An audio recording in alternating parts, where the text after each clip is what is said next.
Well, I want to open with thoughts and prayers going out to Chamberlain Smith, the young lady that works on Claude's staff. That got hit over on the sideline. It was really a scary moment. You know, Brian felt really sick about it, and it's a tough deal. But hopefully she's going to be okay. I think she is. I want to thank our fans and just sticking with us. And, I thought they really pushed us through, and what an incredible atmosphere that it was to play in. You know, good teams never quit, and we got to do a good job of putting people away when we have an opportunity to. I got a lot of respect for Gus and this program and their staff, a lot of friends on their staff. Their kids play really hard. Our kids are very resilient. To come in this place and lose momentum, obviously lose momentum, and to be able to go back out and get it, I thought show some fortitude and ability to handle some tough adverse things. So really proud of our guys. But with all that said, it's on to the next one. Texas A&M's got a great team, great program, and we got to get better. You know, we're not where we need to be, but I give Auburn a lot of credit for that as well. So I'll open it up. Unbelievable defensive performance for 3 quarters. If you pointed to anything, what would you say was the difference in what Auburn was able to do in the fourth? You know, they just got hot. They got on rhythm. It wasn't like we went conservative. We didn't call different calls. We didn't bend and don't break. They hit some plays. They went tempo. I thought Bo got a little more confident. We got a couple busts. And when you combine those things, guys get hot. And it wasn't like they didn't move it earlier, because they moved the ball earlier. We had some really big stops. We didn't have really big stops on those later drives. We didn't get them behind the sticks. They did a good job of personnelling, and Gus did a good job of searching until he found something. And we didn't have enough answers with what they were doing. Where early in the game we did, and we kind of didn't have enough answers when we needed it most. But I'll say this, they went out there the last time and came up with some big stops. What did you do late to get that momentum back? What players do you think helped turn it? Late, you mean the very last drive? Last 2 drives, they had the ball twice for chance to tie. Well, one of them, I don't know that we stopped them. They stopped themselves. That was the 4th down, right? Mm-hmm. I mean, the guy just missed the ball. It looked like, man, he was wide open. So I can't say that we stopped them. We got them to 4th down, and they gave us a gift. So we didn't play the way we're capable of the whole game defensively. That was probably the way they played earlier. But the last drive was more of they had to throw. You know, they had no timeouts. We got them to burn those, and then we were able to be aggressive and play for the pass. And it's harder to do that when they have the threat of the run on those earlier drives. How big was the drive right before the half, Kirby? 1 minute drive and then getting that 3rd touchdown. Yeah, I don't think our offensive staff's got enough credit for the management of that throughout the year. If you look at it, outside of probably one game, we have managed 2 minutes really well before the half. And at the end of the game, that probably ended up being the difference. I mean, that one score was the difference in the game. And we talked about, you know, we were backed up. And we weren't going to just go 2 minutes. We were going to be smart, try not to give them a possession. Once we, hit a play, that was big. And Jake and Cole did a good job. That was probably the most on rhythm we were. Following up on the end of the game there, the sack by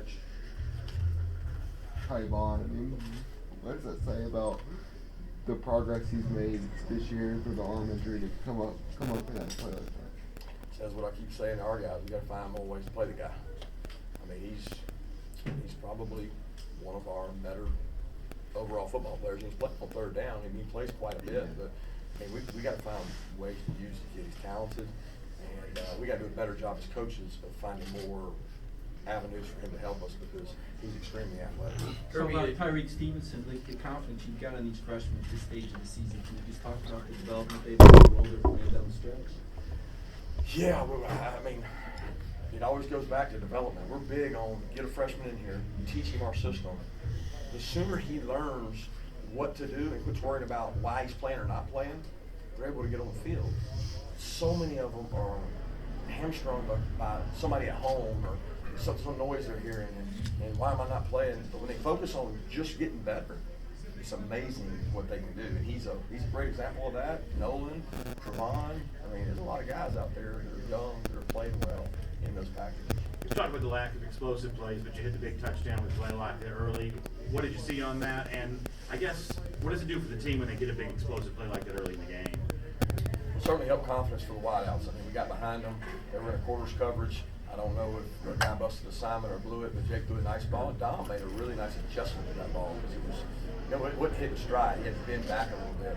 The difference in the game was probably our red area offense because we were able to not kick field goals and get touchdowns where in past weeks we haven't been able to do that. And, hey, look, I give all the credit in the world to Auburn's defense. Coach Steele, Coach Garner, their staff, their players. Everybody talks about their front. They've got really good corners as well. But one of the biggest things is we got to get better offensively. I mean, that's a good defense, but we got to get better offensively because we got to be able to sustain drives. We got to be able to get the plays equaled out. They had tremendous more plays than we did, and it probably took a toll on the defensive guys. Regardless of what happens from here, you guys are in Atlanta in the SEC title game. Just that accomplishment, three years in a row, that hasn't happened since Florida in the 90s. Yeah, we got to get Texas A&M. Jake Camarda early in throughout the game, really a guy that struggled in a big game against Notre Dame. You stood behind him today. He had some big flips. How big were those kicks? Man, he hit the ball good. I mean, a couple of them didn't turn over, but God, those things, I don't even know what was his average. 50? He was hitting bombs. I thought it was incredible. I hope he never has to punt 11 times in a game again, but other than that, he punted the ball really well. Kirby, can that timeout that they used at half, I mean, you're on your 19, I think Swift gets 5 yards, they burn a timeout because they're wanting the ball back. Can that be motivational for your guys? Because Jake was like, bring it on kind of thing, kind of igniting your 2 minute at that point. Yeah, it's the age old, you're never right as a head coach. You call it, you danged if you do, danged if you don't. Good news is he took it out of my hands. I didn't have to. So when he did that, it made it a lot easier on me because they'd probably been booing me if I didn't call a timeout. So it's one of those you're playing cat and mouse. You're trying to gain another possession but not give another possession. And we were fortunate to get a run there the next play. You touched on the amount of plays that they were able to run offensively. I mean, what does that say about your guys to be able to withstand that and come up the way they did? Says we better get them back ready for another war. We're tired. We're a tired football team. What's it, 86? Is that right? 86 snaps, and that's not. I mean, that's the old Auburn with the tempo, and you play all those snaps, and then for us, when we're really efficient on third down, offensively and defensively, we don't play all those snaps. But some of that's our own fault. We didn't get off the field on third down. We let drives keep going, and give them credit. They did a good job. But we can't play 86 snaps on defense and be successful. So did Pager have a re-injury early in the game? Or Yeah, he just banged up. He took a shot, and it bothered him. I say shot. He shot to the area, not an actual doctor shot. He took a shot on the first play of the game, maybe. He took a shot and it started bothering him. That class of 2017 with DeAndre and Jake and all them is 3 for 3 in SEC East titles. Like, what has it been like for you watching them grow from, they were that recruiting class of savages and now they're the foundations of a 3-time SEC East champion team? Yeah, I'm really proud of them. I'm proud of that whole class. They've done a great job, and we're getting ready for Texas A&M. Kirby, I noticed Jamari Sawyer was in there right guard. Is there something that happened with Ben Cleveland? Or Cade Mays? I noticed Ben was still in his personal protector position on punt. What happened there at right guard? Well, to be honest with you, Cade's a little beat up. We knew that going into the game. He's got some soreness, and he's fighting through it. But Ben, he's beat up too. He wasn't able to practice 2 days last week, and he's trying to come back, but his toe was bothering him a little bit, and we felt like he could still do his protection stuff. And he just felt like it was the best decision to go with Mark. Does winning the SEC still have any significance to you guys, just given it seems you guys have larger goals than you want to accomplish this year? Oh, there's always significance, yeah. I mean, there's significance to coming here and beating a ranked team at their place in an unbelievable environment. There's a lot of significance to that and the East. But we're worried about Texas A&M. Big play by David Marshall Which one? in the second quarter. 13-yard loss. Oh, 13 yeah, yard so loss. they got ping-ponged around. We had about 8 guys missing, and he ended up getting him back there in the backfield. Big play. A kid that's been a warrior for us. He's been around. He's been beat up. He's dealt with all kinds of injuries, and I think we're ever going to get that guy around. This play I'm thinking about, we got like 3 or 4 guys missing in the backfield, and then David got him down, which was a huge stop. I know you probably got to watch the film, but your offensive line against their defensive line was something everybody wanted to see. How do you think you guys fared? You rush for 141. That's tough to do against those guys. I'm going to be honest with you. You can ask anybody else in the SEC if you can rush 36 times and get 141 on Auburn. It's not easy doing that. The The difference is some of the teams don't have to rush it. They just throw it every down on them. So, I mean, those guys are physical. Our guys, I thought, matched up well. We got a big offensive line. I don't know how to get a pass, but did we do any sacks?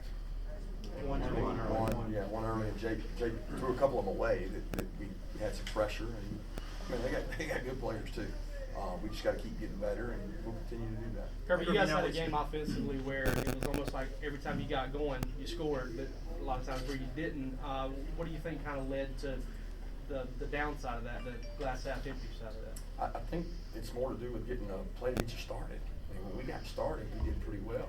You know, we tried to go tempo on them some because, you know, it had affected them. Other teams had gone tempo and hurt them. Well, we actually went tempo and it probably hurt us. We had about 3 times on second down that we went tempo, we went tempo first down and ended up second 10. You know, but you're trying to be aggressive. You're trying to wear them down. You're trying to change it up, mix it up. Look, they got good players, and at the end of the day, we got to get better offensively to get where we need to go. Kirby, notwithstanding some of the fourth quarter there, it seems like you guys have played some of your best football in the biggest games and against in the toughest moments. What do you think that says about you guys in terms of the level that you can get to and sort of answering the call you have to answer? I'd rather be that way than the other. You know, I'd rather answer the call than not answer it, but I'm just looking for consistency. You know what I mean? I feel like we have some good players, and they play better when their back's against the wall. But that's not what it should be, right? It should be you play your best all the time, not when you get your backs against the wall. And we're just looking to get more consistent and not put ourselves like why do we have to be in that situation every game? Well, because we lost momentum. We weren't able to move the ball, and they got momentum back, and we couldn't turn it until the punt and the stops. Coach, were you regretting trying to chest bump Trayvon there at the end? Hell no. I chest bumped Trayvon all day. I thought I might lose an ACL, but I was committed to it.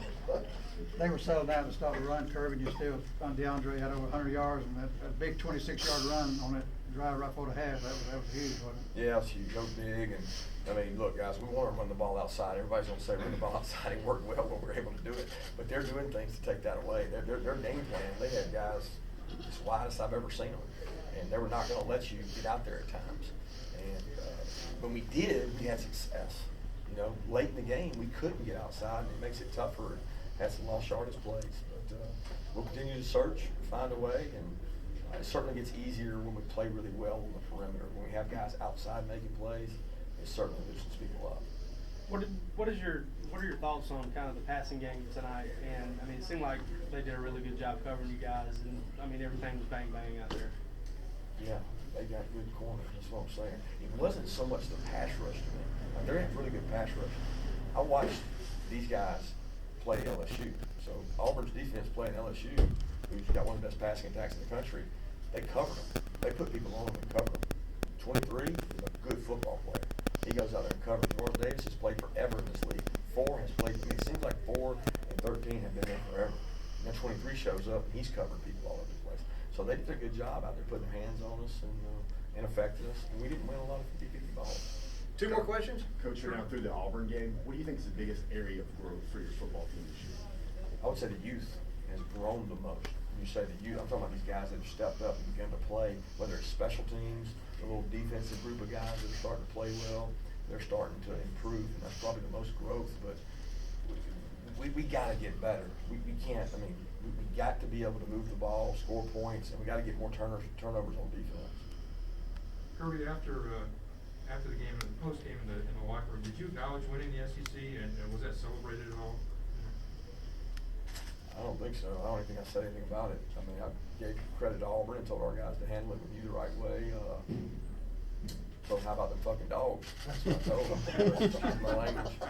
I didn't say anything about the SEC East because that wasn't the goal coming in here. You know what I mean?